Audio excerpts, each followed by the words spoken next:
Now, while I was on vacation last week just cruising in the Caribbean, I couldn't help but look over the edge of the boat and think of a few players that maybe we all wanted to toss overboard in 2022 fantasy football.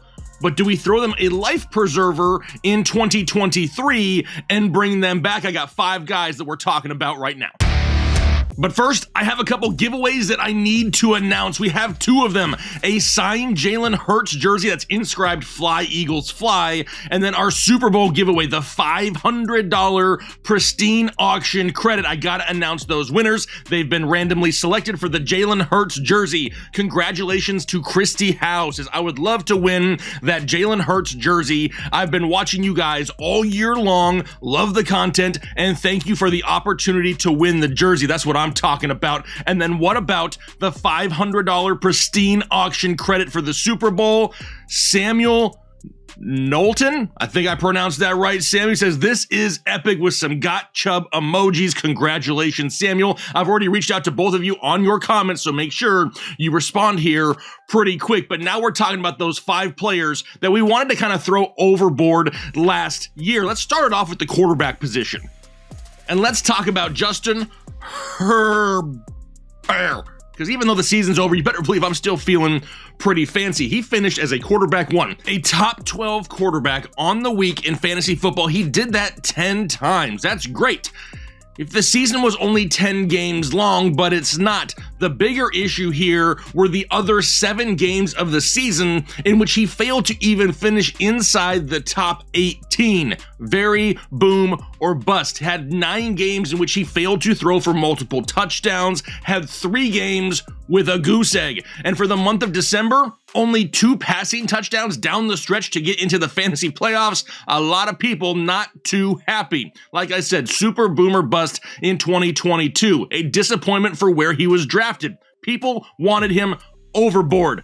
But should we throw him the life preserver in 2023? Yes, we should. New offensive coordinator there, Kellen Moore from Dallas. It's no longer Joe Lombardi, who took this Ferrari of an offense and drove it like a Nissan Altima at times. We need a more high-powered offense in LA, and Kellen Moore can bring that. He has had a top 8 passing offense in Dallas 3 of the 4 years he was the offensive coordinator there. I don't think many people would disagree that Herbert is greater than Dak at this point. Still has Keenan Allen, Mike Williams, Austin Eckler. I'm throwing him the life preserver in 2023. What about a running back though? Miles Sanders. Now, on the surface, Miles Sanders was a pleasant surprise. He was drafted as running back 30 overall. That's 81st overall in fantasy drafts. Now, he finished running back 13 on the year, so that's not bad whatsoever. 6 of his 8 first games, he had double-digit fantasy points. 5 times this year, he finished inside the top 12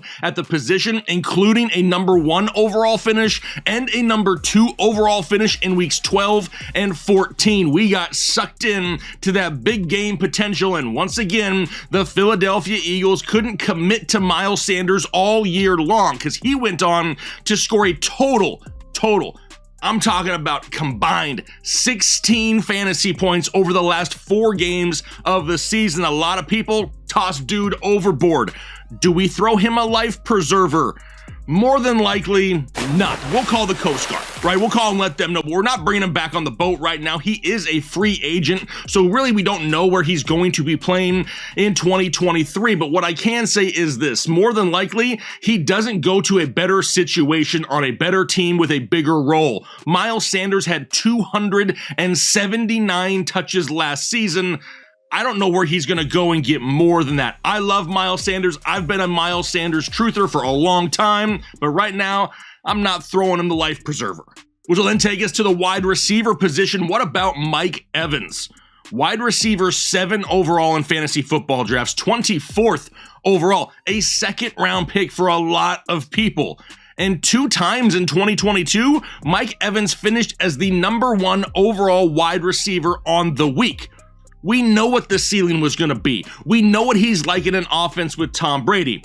But aside from those 2 top finishes, he only finished inside the top 15 2 other times throughout the entire year. Heck, he only finished inside the top 30 wide receivers 1 time in the last 8 games of the season. but he kept getting targets, so we kept being optimistic. He was getting the opportunities. He had more targets, more receptions, more receiving yards in 2022 than he had in the previous years with Brady in Tampa Bay. It was the touchdowns that absolutely disappeared and caused people to throw him overboard. But does he get a life preserver here in 2023?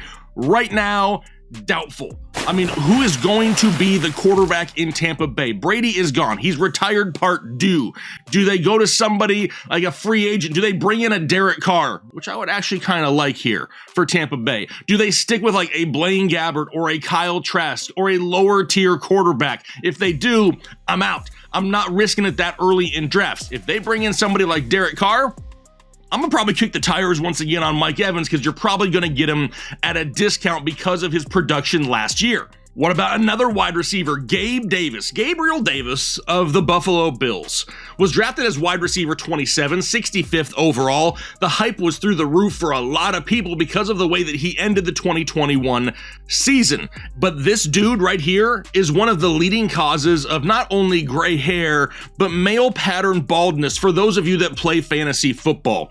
He had 2 top 12 performances in his first 4 games of the season. People started to get excited, and then basically the wheels just fell off.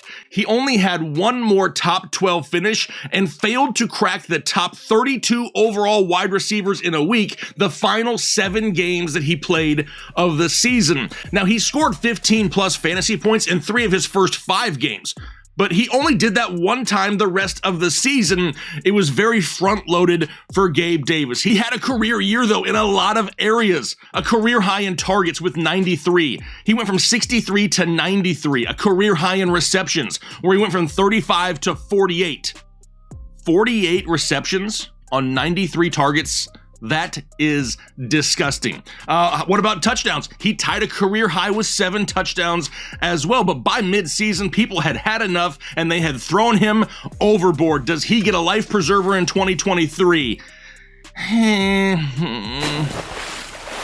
Probably not, right? He's a little bit too boom or bust, and I really like the young kid they have in Buffalo, Khalil Shakir, that could take away some targets next year. He's going to win you a couple weeks, is Gabe Davis.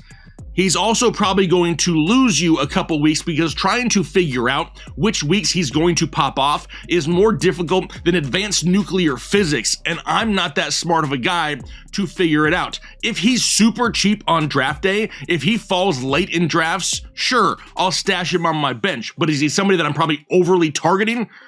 Probably not. Which will then take us to the tight end position, the football kind, of course. And what about Mark Andrews? He was tight end 2 overall in the draft, 26th overall off the board, so a 3rd round pick, an early 3rd round pick.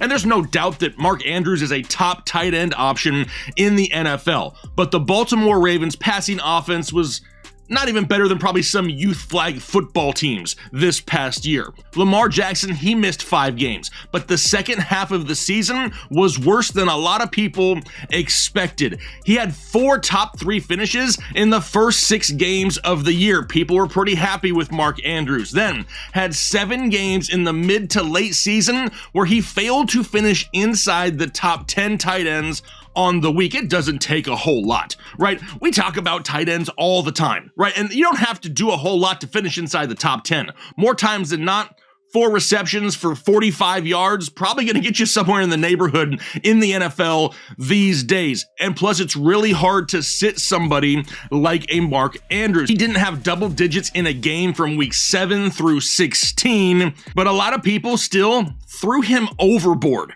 Does he get a life preserver in 2023?